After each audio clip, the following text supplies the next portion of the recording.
Hello बच्चों, let's read the question. तो इस क्वेश्चन में हमें बोला है कि जो लिस्ट दिया हुआ है उनको मैच करने करेक्टली। कॉलम 1 में हमें कुछ पार्ट्स ऑफ नेफ्रॉन दिए गए हैं, that is PCT, DCT, descending limb of loop of Henle and ascending limb of Henle's loop. And column 2 में उनके फंक्शंस दिए हुए हैं, इसको हम लोग को मैच करना है एंड उसके according correct option find out करना है। सो इस क्वेश्चन के लिए हमारा की कॉन्सेप्ट है पार्ट्स ऑफ रीनल टिब्यूल। तो सबसे पहले हम लोग जानते हैं कि रीनल टिब्यूल किस किस चीज को हम लोग बोलेंगे।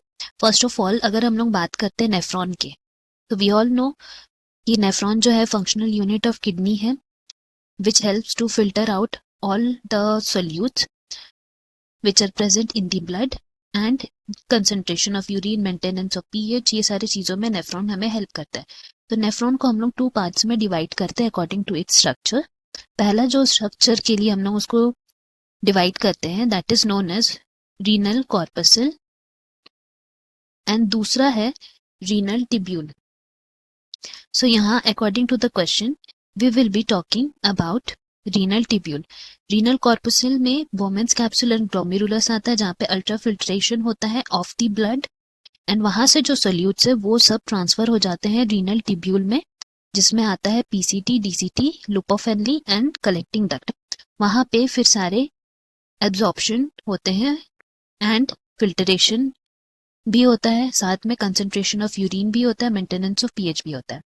फर्दर हम लोग अगर उनके पार्ट्स के बारे में बात करें, जिसमें पहला है पीसीटी। सो पीसीटी को हम लोग बोल सकते हैं कि it is located near the renal cortex and इस टिब्यूल में हैव सम माइक्रोविली, बिकॉज अगर हम लोग बात करते हैं पीसीटी के सेल्स की, then they are made up of simple cuboidal epithelium and उनमें कुछ माइक्रोविली प्रेजेंट है, जिसकी वजह से वो ब्रस्ट बॉर्डर एपिथेलियम बन जाता है एंड इसी की वजह से सरफेस एरिया बढ़ जाता है, transport of active passive solutes जो है वो भी बढ़ जाते हैं इस वजह से। एंड अगर हम इनके फंक्शंस के बारे में बात करें, देन इनका फंक्शंस है to reabsorb most of the filtered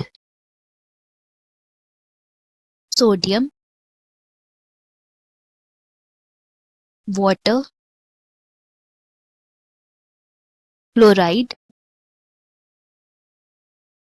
and some nutrients। तो ये nutrients में क्या आएगा, लाइक ग्लूकोज और अमीनो एसिड्स, ये सब भी कुछ कुछ चीजें रीअब्सॉर्ब हो जाते हैं इन दी पीसीटी। नाउ नेक्स्ट जो हमारा स्ट्रक्चर है वो है डीसीटी। तो हम लोग यहाँ बात करते हैं डीसीटी के बारे। डीसीटी के लिए हम लोग लिख सकते हैं कि it is the structure which is present after the loop of Henle and ये भी रीनल कॉर्टेक्स में ही प्रेजेंट रहता है एंड इसमें फ्यू माइक्रोविली है एज कंपेयर्ड टू पीसीटी, जिस वजह से इसका सर्फेस एरिया उतना ज्यादा नहीं रहता है and that is the reason why it is less permeable to water. And DCT में बेसिकली क्या होता है, सिलेक्टिव रीअब्सॉर्प्शन होता है आयंस का एंड इन आयंस में हम लोग बात करेंगे सोडियम का, क्लोराइड का, कैल्शियम का एंड बाकी तरह का फ्लूइड्स। जबकि डीसीटी सिक्रीट करता है पोटेशियम और it also helps to maintain the pH level by reabsorbing bicarbonate and hydrogen ions. तो इस तरह मैक्सिमम जो रीअब्सॉर्प्शन होता है सिलेक्टिव वे में वो डीसीटी में होता है। नाउ नेक्स्ट हम लोग बात करते हैं यहाँ पे लूप ऑफ हेनली की। सो लूप ऑफ हेनली को हम लोग बोल सकते हैं कि ये 2 पार्ट्स में है, that is descending limb of loop of Henle and ascending limb of loop of Henle. तो इसमें डिसेंडिंग वो पार्ट है जो डाउनवर्ड्स जाता है एंड असेंडिंग वो पार्ट है जो अपवर्ड जाता है।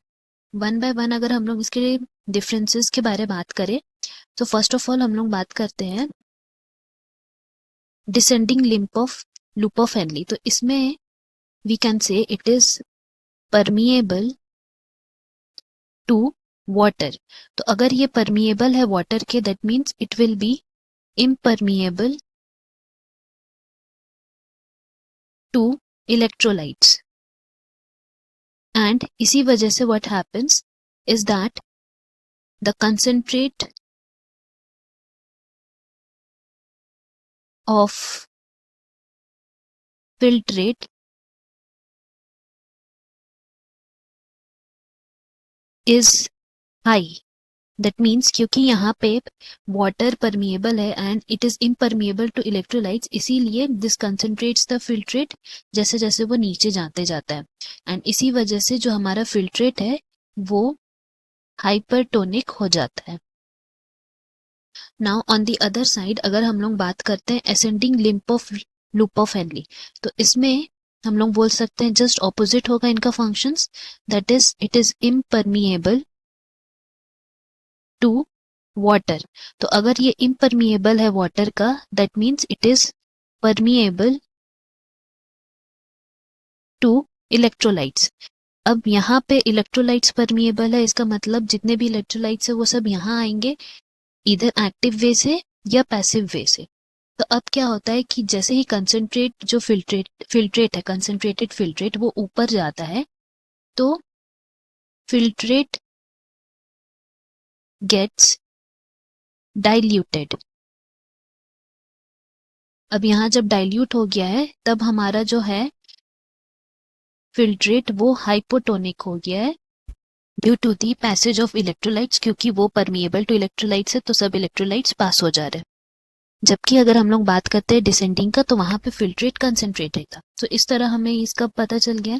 नाउ अगर हम लोग देखते हैं ऑप्शंस का, तो ऑप्शंस में पीसीटी के लिए हो जाएगा कि it has reabsorption of nutrients and Na+, that is a का 4 है। डिस्टल कॉन्वोलेटेड ट्यूब्यूल में कंडीशनल रीअब्जॉर्प्शन होता है तो बी का करेक्ट मैच 3 है।